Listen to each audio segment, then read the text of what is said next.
ఇది మన spinal cord అంటామండి ఇది. ఓకే. అంటే ఇది బ్రెయిన్ ఇది.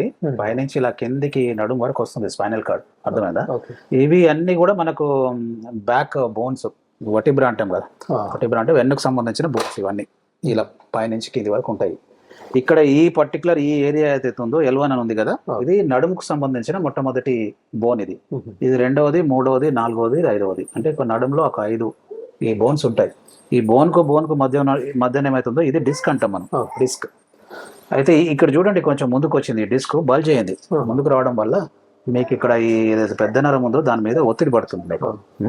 దానివల్లనే మీకు ఈ ప్రాబ్లమ్స్ అన్ని, అంటే నడుములో నొప్పి రావడము, తర్వాత ఈ కాళ్ళు గుంజినట్టు ఉండడము విపరీతంగా ఉంది. చాలా చాలా విపరీతంగా ఉంది. నొప్పి ఏమి ఉండదు. సరేనా?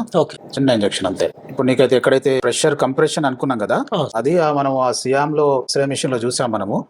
చూసి దాన్ని ఐడెంటిఫై చేసి అక్కడే మనం ఇంజెక్షన్ చేస్తున్నాం.